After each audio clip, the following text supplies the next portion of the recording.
Ladies and gentlemen, Marla Runyan. All right, thank you so much.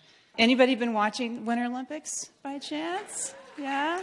Anybody watched the hockey game the other night? A little heartbreaker there.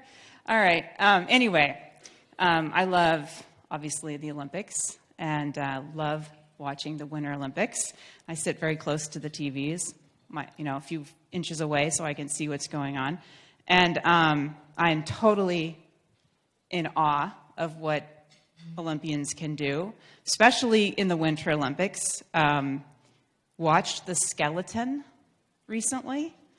Okay, I have to admit that I really didn't know the difference between luge, skeleton, bobsled until just a few days ago. And I'm watching our American woman in the skeleton, and I'm thinking, okay, 80 miles an hour on a sled with your face 3 inches from the ice. Okay, all right. And one mistake, what, you die? I mean, what, I mean, it's like, I'm a runner, right? So like, if you, and running is not easy by any means, right? But like, if I go out for a run and I'm having a bad day, I can stop running, okay? But you're on the skeleton and you're having a bad day. Well, anyway, it's amazing. I completely blown away by I love watching the Olympic Games. I'm really excited to be here. I have been to Minneapolis before. I actually ran the Twin Cities Marathon in 2006. Yay. Yay. And that marathon is particularly special to me. I'm going to tell you why. It was my last competitive race. So I retired after I ran Twin Cities. It's also special because I won. I'm going to now give you the behind-the-scenes story of my Twin Cities Marathon experience. Twin Cities Marathon in 2006 was on October 1st of 2006, exactly 13 months to the day of the birth of my daughter. So I ran the marathon 13 months after she was born. Now, how many moms are in the room today? A lot of parents, moms. Okay, so all the men, I'm going to make you feel really uncomfortable for a few minutes. But I was still nursing my daughter. And here I come to Minneapolis. I have not slept through the night. You know, as many of all new parents know, you don't typically sleep through the night when you have a new baby. And now for moms who have nursed their children, we all know what that feels like when you wake up in the morning. Okay? So I'm getting ready. It's 5 o'clock in the morning. I've got a 7 a.m. marathon start. Usually you're thinking, I really hope I run well. I hope I win. You know, I'm thinking, I hope I can fit into my uniform. So I did fit into my uniform eventually and got myself to the starting line and my husband was there and we had someone else helping us with our daughter, Anna. Now, let me tell you a little bit about when I'm running, because people are always asking, well, what do you see when you run? How do you run a marathon? Do you use a guide? A lot of questions. So, no, I don't use a sighted guide when I run. I have enough vision to see, you know, it's hard for me to gauge. I'm so accustomed to my vision now. My visual acuity is about 2300 in both eyes. I am very light sensitive, so you know the weather does make a difference. A sunny day versus a cloudy day. You know, I have a good I have a good lower field, so I kind of see the ground. It doesn't look the way it would look to someone with normal 20/20 vision, but I see the ground, and I have, you know, from about here to about 10, 15 feet, I have a relatively good idea of what's in front of me. We'll go with that. And as I run, my little bubble of vision follows me, right? So I don't know what's at the end of this room, but if I run there, I'll know when I get there. So in a sense, as I move through space, piece by piece by piece, I put my environment together, and sort of create, my picture of the world or of my environment. So anyway, I'm off in Twin Cities, and I don't have a guide runner. I am always a little concerned that, gosh, I hope I stay on the course and I don't go the wrong way. But typically, major marathons, the courses are marked relatively well. You're not going to run off. If you run off the course, you're running into the crowd or something like that. The one thing I cannot see are clocks on the course. And every runner knows that time is everything. Time is everything to a runner. We're all about our splits. We're all about our pace. So I went to Twin Cities. My best marathon before Twin Cities was 2 hours, 27 minutes, 10 seconds in New York, which averages out to about 5 minutes and 37 seconds per mile for the marathon, which is 26.2 miles. Now, since I just had a baby, I figured, okay, if I could run 5:45 per mile, that would be great. So I gave myself a little wiggle room, since I had just given birth. Anyway, so I said, 5:45, that's around a 2:30 marathon, 2 hours 30. So I can't see the clocks, though. In fact, it's very frustrating because I can get out there and actually see the structure of these clocks because they're huge. They're 4 feet wide. They're usually elevated off the pavement on the side, and I'm thinking, there's the clock, and I can't see it. Damn. And I really want to know what my time is. So when I had spoken with the race coordinator before coming, he said, don't worry, Marla. I'm going to have volunteers at each clock, and they're going to just be yelling out the time as you run by. And I went, okay, that's never going to work, but okay, I'll go with that. And so head off, we start, the race starts. Men and women start together. Mass start, off we go. And I know I passed mile 1 because I can sense the structure of the clock. I'm like, okay. And I'm waiting for that person to say, 5:40 or whatever my mile split is. And I hear, way to go, good job, keep it up, way to go. And I'm like, but what was my time? I want to know my time. So then I get to mile 2, and I'm thinking, okay, they're going to tell me my time. Here we go, mile 2.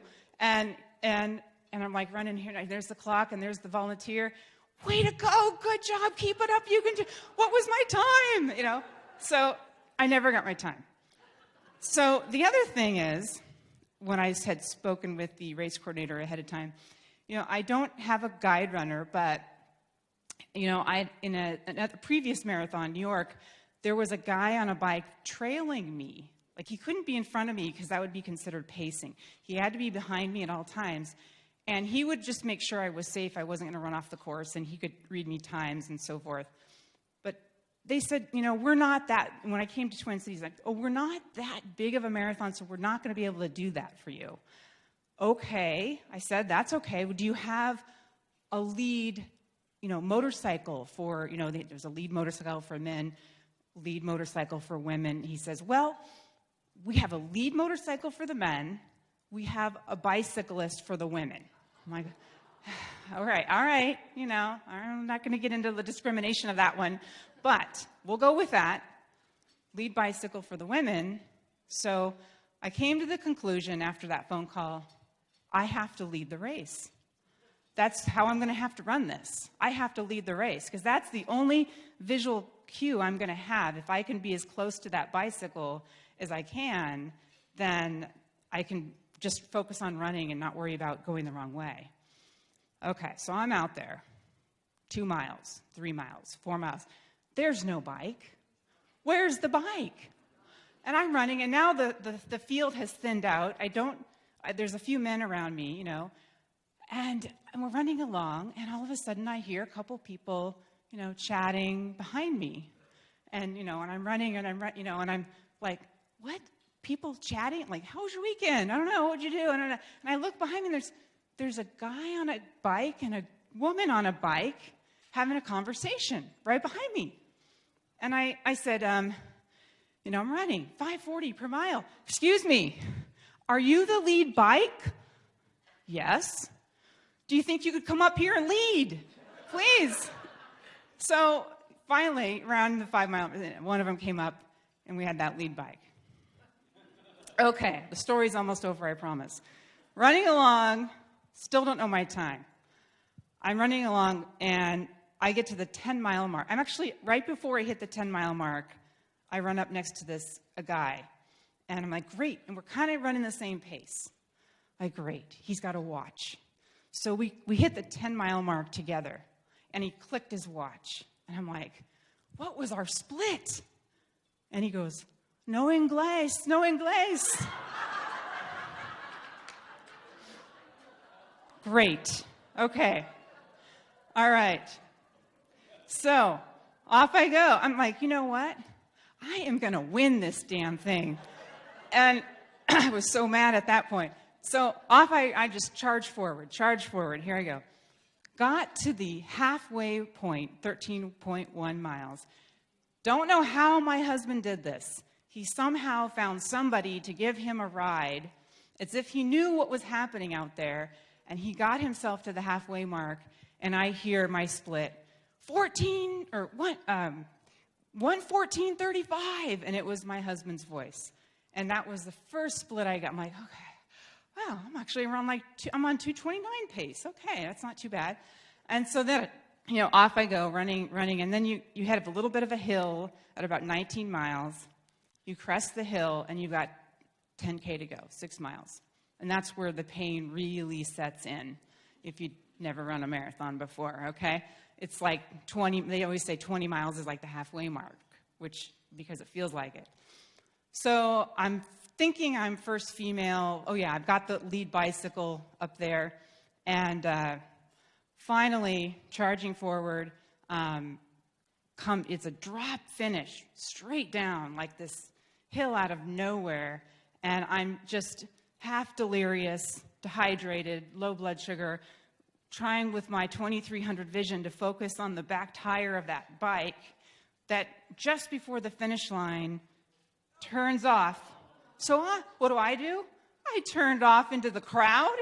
No, Marla, no. And I jumped back on the course, and then there's the finish line, and I won.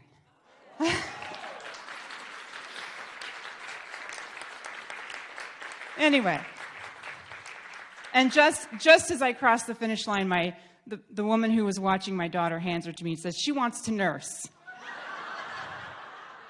I said, I'm closed. I'm not available. Anyway, so it was a very special race because, like I said, that was my last competitive race, and I moved on to focus on being a mom, focus on being a teacher, and but it is definitely a moment in my life I'll never forget, and a great story to go on top of that. Well, I'll tell you a little bit about my childhood and growing up. I was actually born with normal vision. So I grew up in Southern California. I have an older brother, Grady, who's 2 years older than me. We were a pretty outdoorsy family, soccer kids, played soccer, did gymnastics, the whole deal, outside. We had a pool at our house. We're outside doing flips into the swimming pool. We would go to Lake Mead, go water skiing in the summer. And there was really no indication or sign or that there would ever be something wrong with my eyesight. Until the first day of school in the 4th grade, I had just spent the whole summer, playing outside. Walked into my classroom, sat at my desk, and the teacher started writing on the chalkboard. And I looked up, and I couldn't make out what she was writing. And the first thought that came to my head was, what is wrong with her chalk? Because there's nothing up there. She's writing, and I'm seeing a few lines, and I don't know what that is.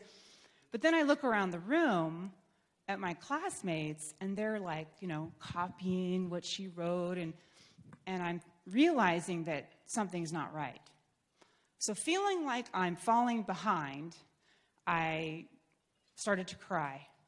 And my 4th grade teacher took me outside and said, Marla, what's wrong? And I said, well, I can't see the board. And that was the beginning, a beginning of a 2-year journey to figure out why I was losing my vision.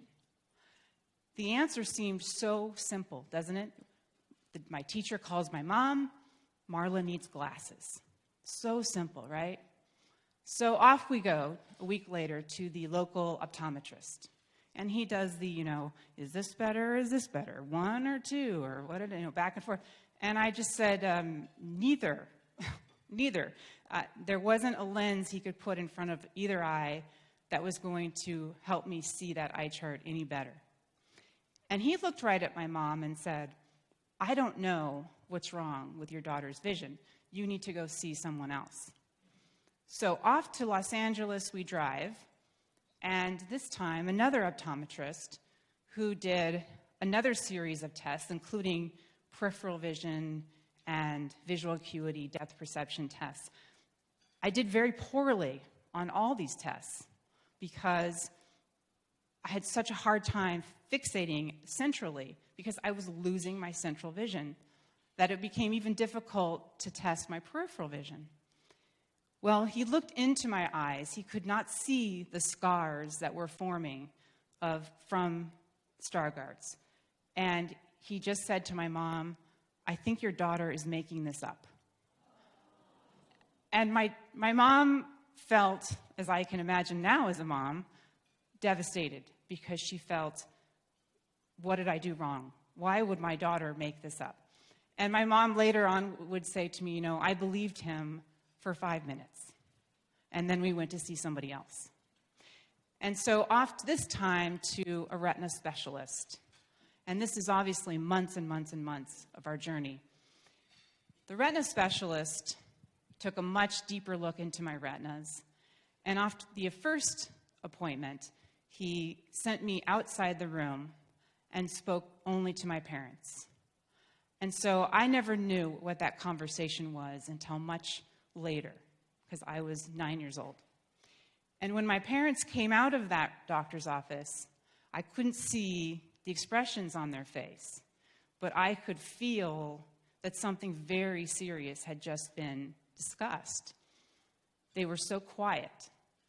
And I wouldn't know for many years' time later that what that doctor had actually told them. And what he said was, I believe your daughter has butterfly dystrophy, and she will become totally blind within 3 months. So a completely different diagnosis, clearly. But, he said, we need to do further testing. So for 2 weeks, my parents lived with the belief that I was going to lose all my vision. Meanwhile, I was going to soccer practice. I was going to school. I was like, hey, I can do it. I just got to work a little harder. I just have to get closer to things. I can do it, Mom. Finally, we had all this further testing. And we have to wait for the results of those tests. And my parents go back to Los Angeles. And he says, Mr. and Mrs. Runyan, I am sorry. I am the second doctor to misdiagnose your daughter. She has Stargardt's disease, which is a juvenile form of macular degeneration. So she's going to lose her central vision and her acuity, but she's going to retain peripheral vision. And so for my parents, under the circumstances, this was something of good news. This was good news in a way, because what they were just told alternatively was much worse. And the doctor then at that point said, well, you need to know. She's probably going to be an average student. She probably won't go to college. She can't play sports. She won't be able to drive. And on he went. He never mentioned I couldn't run in the Olympics. So, hey, But he and I believe, I don't want to be too hard on him, but I believe he had the right intentions. But I think he was trying to be honest and prepare my parents for what he thought my future was going to be. But a diagnosis is not a prognosis of how somebody is going to function. Because what he didn't know me. And he was really speaking beyond his scope. So many months, or maybe even a year later, It was when my mom revealed to me that conversation with the retina specialist. And she did say to me, my vision at that point was 2200. I was classified legally blind by that point. And my mom says to me, I'm sitting on the kitchen counter and my mom's doing the dishes. And she says, you know, Marla, the doctor said you're legally blind. So I was like, Mom, I am not. No, what are you talking about? And then she told me all the things he said. I was going to be a C student, not drive, and so forth. And I remember jumping off that kitchen counter, running to my bedroom, and feeling so mad. I said, in my 10-year-old mind, I decided on that moment that I was going to spend every day proving him wrong. And you wouldn't think a 10-year-old would feel that, but a 10-year-old can feel that. And so it was almost like the next day, I got up with this drive and competitiveness that I had to prove myself. Because my parents didn't know what to expect from me. They didn't want to be disappointed. They didn't know if they should hold the same expectations for me as they did when I had full vision. And they just didn't know. And so I felt the expectations fall. And I felt it at home. I felt it in school. I heard, Marla, just do the best. And go to school. Marla, here, just go do the best you can. Here's your worksheet. You know, do the best you can. No, I don't want to do the best I can. What if my best is pretty damn good?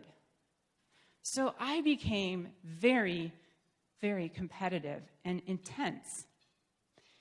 And it was like putting fuel on the fire. I was probably already pretty competitive. I had an older brother. But it was putting fuel on the fire. And that was my reaction to my blindness. It was, I can do it. And I loved it. It was in the video. I can do this. I just have to do it a little differently. But I can do this. And that was my approach. That was my approach to everything, to school, to athletics, to everything, to living independently. Well, way back then, this is 1978, and we didn't have computers, and we didn't have the internet, and we didn't have iPads. I told my daughter, yeah, we didn't have iPads when I was a kid. What? No iPad?